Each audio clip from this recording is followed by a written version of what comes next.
Welcome. This lesson is for BSc third year, 5th semester students. The lesson is from Physiology and Biochemistry paper. Animals require a constant supply of oxygen and nutrients for the production of energy, without which they cannot survive. At the same time, the metabolic waste formed during the catabolism ought to be eliminated from the body.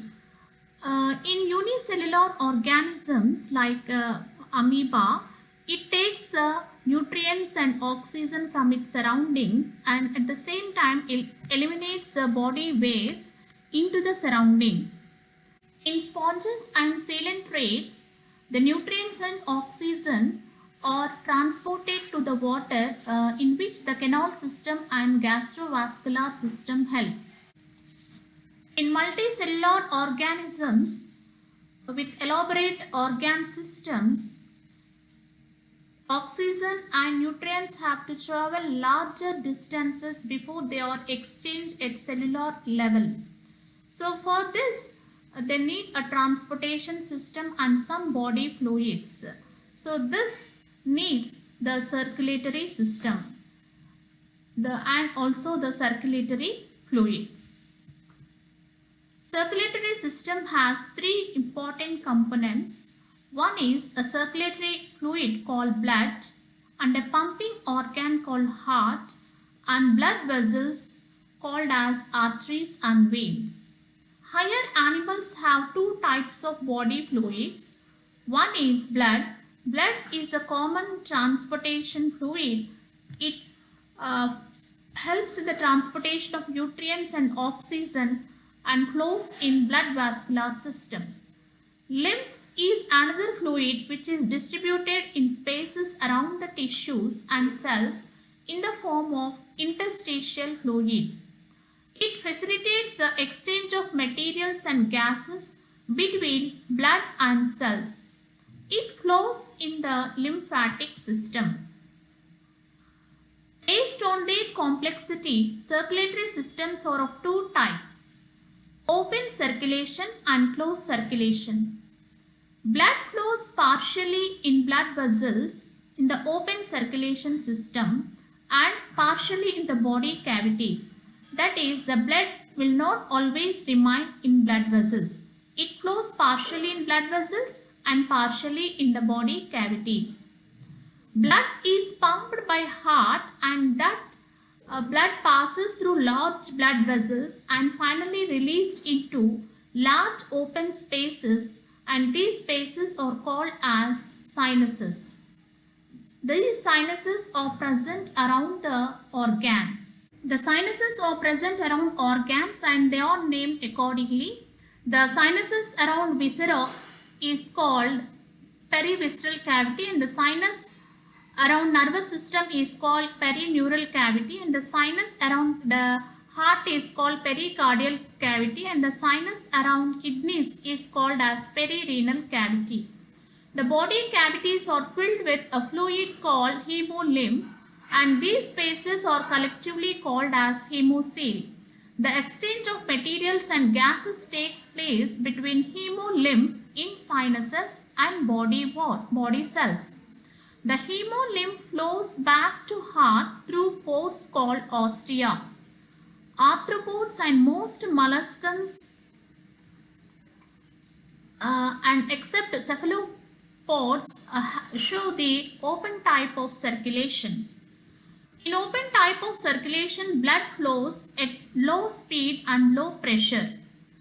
Red blood cells are absent here, and respiratory pigment, if present, is dissolved in plasma. The exchange of materials between the cells and blood is facilitated by direct contact. So this is the open circulatory system. This is the heart, and hemolymph in sinuses. This is spaces where hemolymph is present. So this is a tubular heart. It has some pores called ostia, and these are the blood vessels, and blood sinuses are present. Now coming to closed circulation, in closed circulation the blood is confined to blood vessels. It flows only in blood vessels. So here there are two types of body fluids, blood and lymph, and here the arteries, the blood vessels are of two types, arteries and veins. The blood in the arteries break up into arterioles and later on they break up into capillaries in the organs. Within the organs, the capillaries unite to form venules and veins, and these veins collect blood from different parts and again they enter into the heart.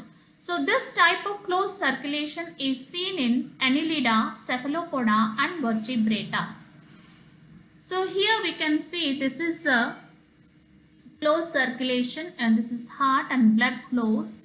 These are the smaller branch vessels in each organ, and this is the interstitial fluid. So this can be seen in annelids.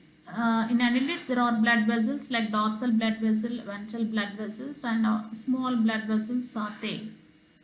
So this system is called as closed circulatory system.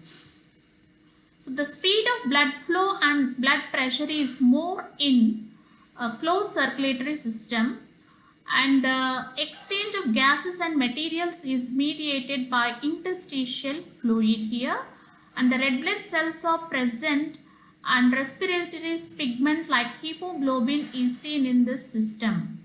So the volume of blood flow is regulated by contraction and relaxation of muscles of the blood vessels. Now let us see another type of circulation, that is single circulation. So in single circulation, blood passes through the heart only once. Heart pumps the blood to gills. This is seen in fishes.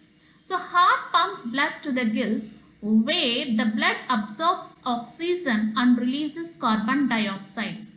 From the gills, blood flows to the organs and tissues of the body, and there it supplies oxygen to the tissues, and later it takes up carbon dioxide from the tissues and returns to the heart. So single circulation is less efficient when compared to double circulation, as gill capillaries slow down the blood flow. So here this is the diagram showing single circulation. It is seen in fishes. This is a heart, auricle and ventricle, single auricle and single ventricle. This is the artery. It supplies blood to the gills. So from the gills it takes oxygen, and the oxygenated blood is supplied to all the body parts, and later carbon dioxide is taken from the tissues and it is transported to the heart. So now let us see about double circulation. Double circulation is a flowing of the blood in the heart twice. Blood flows through the heart twice. So here in double circulation, there are two circuits are there in arising from the heart. So one is pulmonary circuit and the other is systemic circuit. So in pulmonary circuit, the blood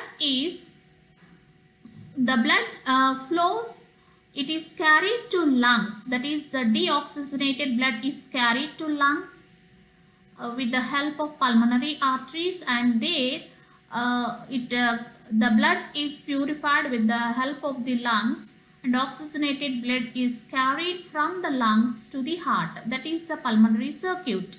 And systemic circuit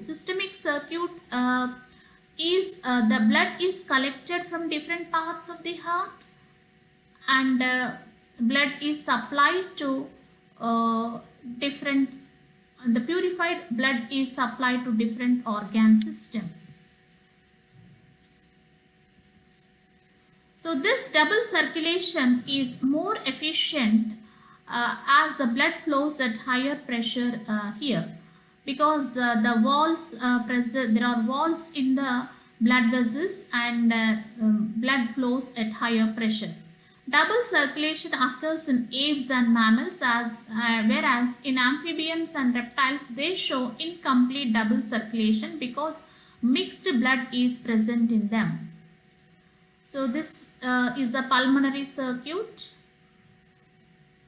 Pulmonary circuit, that is blood deoxygenated is carried to lungs and oxygenated is carried, blood is carried to the heart.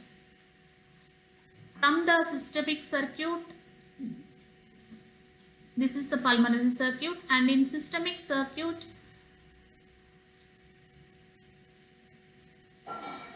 from the body, deoxygenated blood is supplied to heart and oxygenated blood is supplied to different parts. The veins carry the deoxygenated blood and arteries supply the oxygenated blood to the different body parts. So this is a systemic circuit.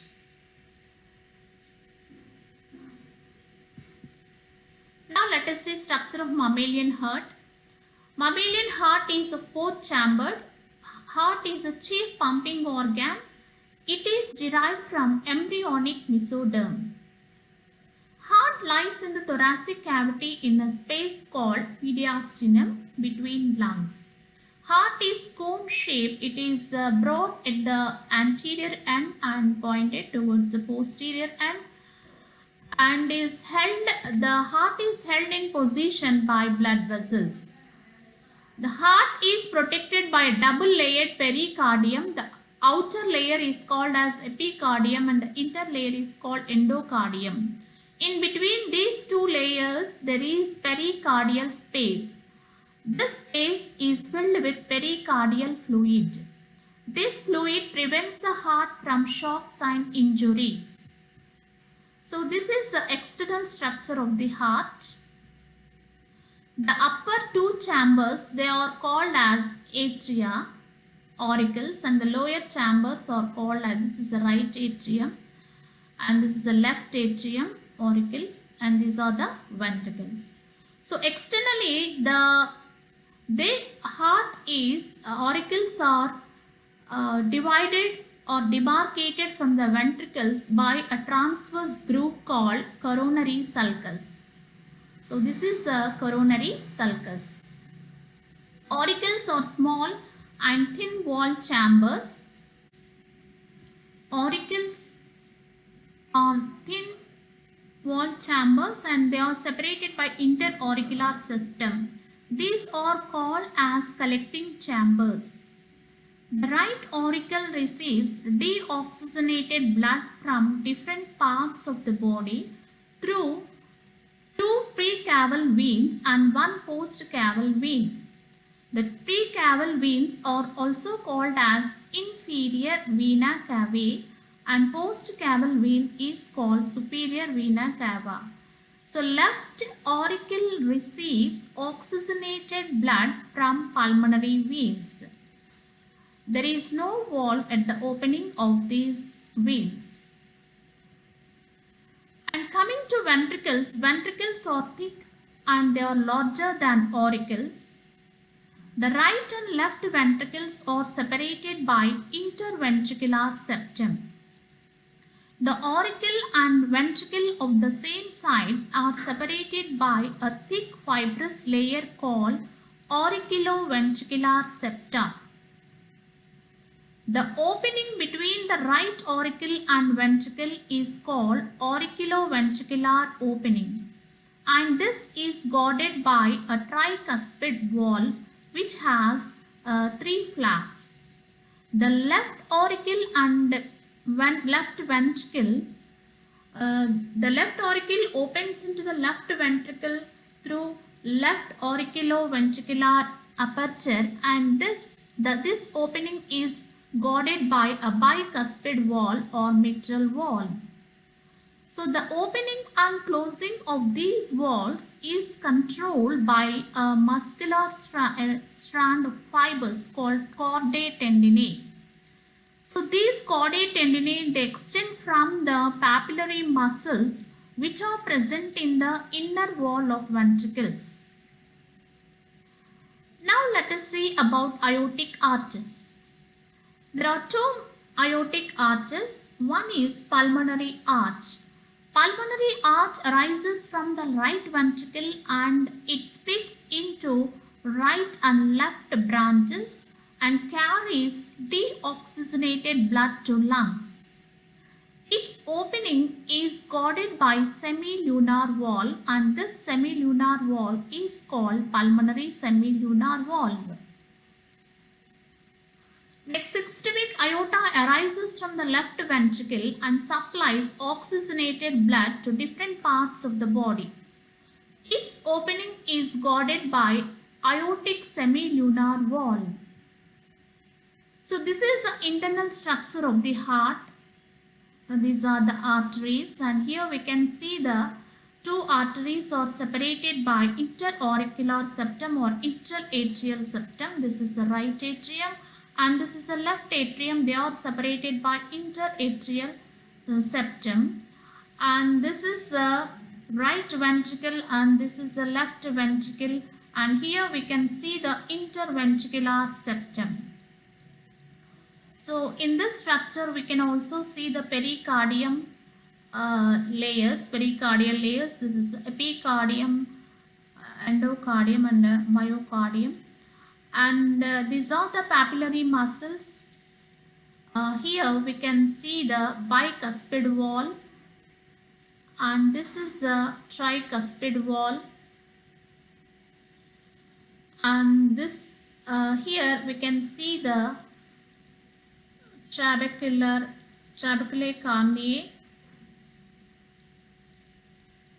and these are the arteries. Superior vena cava opening into the right auricle, and this is a inferior vena cava. These are paired. There is two inferior vena cavae will be there, and this is a left pulmonary artery opens into the left auricle.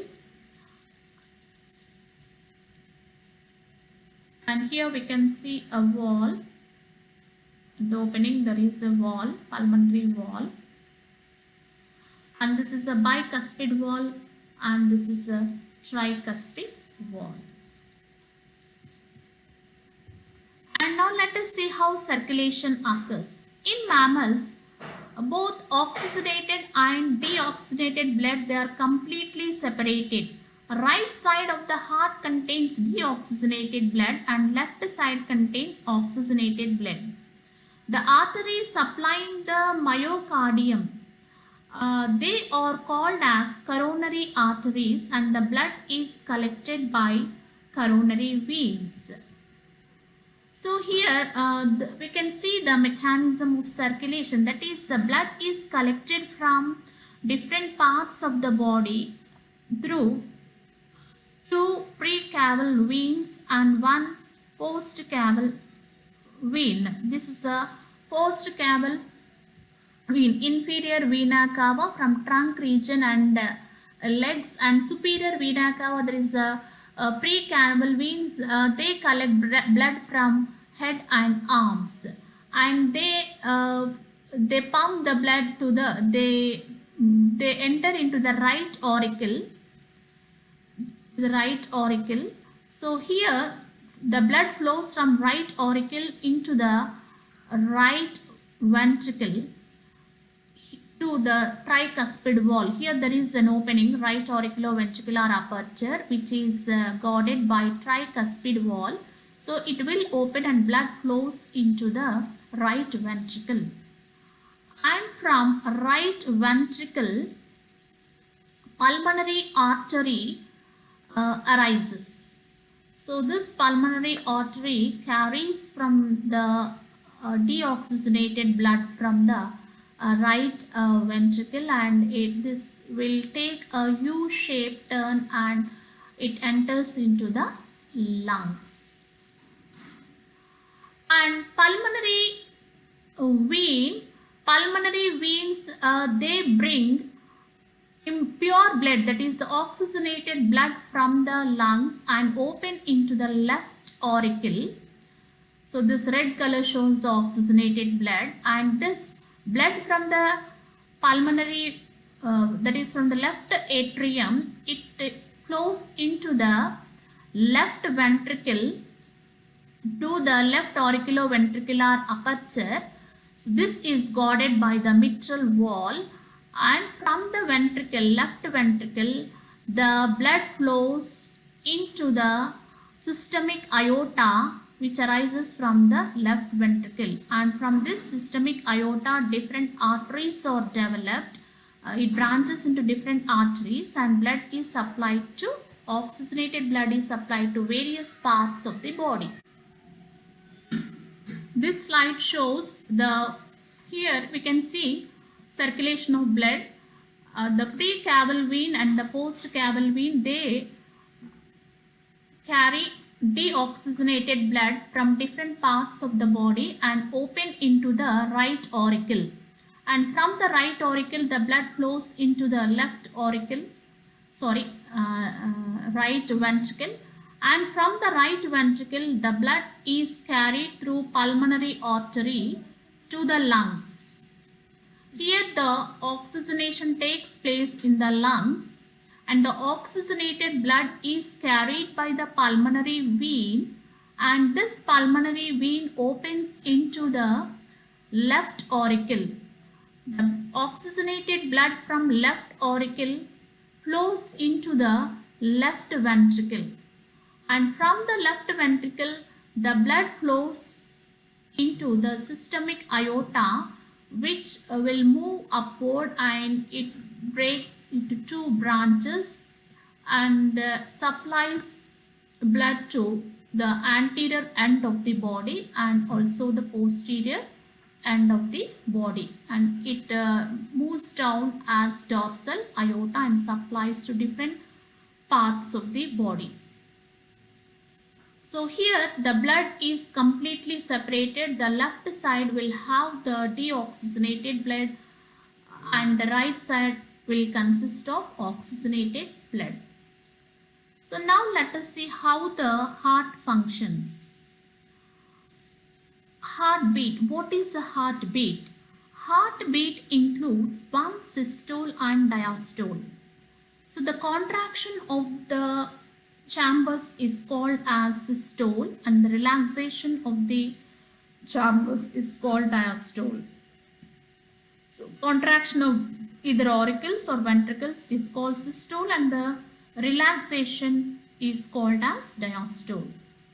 So cardiac cycle, one cardiac cycle consists of an alternate contraction and relaxation.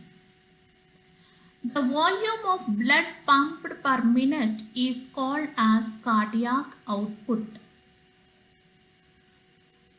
Heart rate is the number of beats per minute. Stroke volume is the volume of blood ejected by each ventricle with each heartbeat. So the cardiac output, we can calculate the cardiac output with the help of heart rate and stroke volume. The heart rate is the number of beats per minute, it is 72, and the stroke volume is the blood ejected by each ventricle in each beat is about 70 ml. So when we multiply these both, we will get the cardiac output. So cardiac output is equal to 5040 milliliters per minute. So it is about 5 liters. So about 5 liters of blood is volume of blood is pumped by the heart per minute. Cardiac cycle lasts for about 0.8 seconds. It consists of 4 stages: auricular diastole, auricular systole, ventricular diastole and ventricular systole. During auricular diastole, auricles relax and their cavities expand. So during this, the blood flows into the auricles from the veins, respective veins. And in auricular systole, the auricles contract and the blood flows into here what happens due to contraction, the respective walls which are present, they are open. And during ventricular diastole, ventricles relax and the blood enters into them from their respective auricles. And during ventricular systole, ventricles will contract and the blood that is present in them is pushed into their respective aortas, that is from pulmonary aorta and systemic aorta. So during ventricular diastole, a sound is produced called lub, and in ventricular systole, dub. So these constitute the heartbeat. Now let us see about types of hearts. Electrical signals are required for the stimulation of muscle to contract. The electrical signals originate from a specialized group of cells which aggregate in the form of a node. So this is called as pacemaker. So based on this, how the heart is controlled, there are two types. One is neurogenic heart and the other is myogenic heart. Neurogenic heart, in neurogenic heart, the pacemaker is made up of motor nerves arising from outside the heart. A group of nerve cells assemble as cardiac ganglion and control heartbeat. It is found in invertebrate phyla except mollusca. Then myogenic heart. Myogenic heart is capable of generating an action potential, depolarization and contraction from within the muscle. So here nerves do not help in contraction of the muscle, whereas sympathetic and parasympathetic nerves, they influence the heart rate. Sino-auricular node acts as pacemaker. It is present in molluscans and chordates. The myogenic heart is inhibited by acetylcholine but accelerated by adrenaline. So here we can see this diagram depicts the conduction of nerve impulse in the heart. So this is a sino-auricular node, and the wave of contraction continues to the AV node. This is the atrioventricular node. So this wave of contraction expands and it strikes the AV node, and from the AV node the wave of extraction, it passes down through the ventricle, and here we can see the bundle of his Purkinje fibers. Likewise, the wave of contraction it spreads all over the heart. Now, regulation of heart rate. This slide shows the nervous control of heart rate. The autonomic nervous system consisting of sympathetic and parasympathetic nervous systems. Both these nerves help in regulating the heart rate.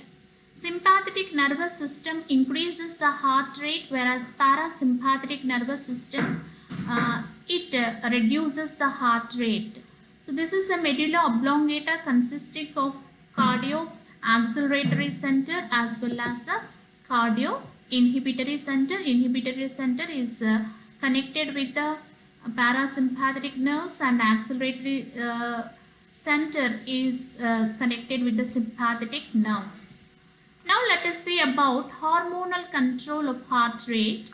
The hormones adrenaline and noradrenaline stimulate the heart rate. Apart from this, thyroxine also increases the heart rate. And intrinsic regulation, it is coordinated by the pacemakers, that is the sino-auricular node and auriculoventricular node. So the regulation by the muscles, by the muscle which are present in the heart itself, that is called as intrinsic regulation. So apart from this, low pH, high carbon dioxide levels and high temperature also increase heart rate. High pH, low CO2 levels and low temperature decrease the heart rate. Now let us see about abnormal heartbeats.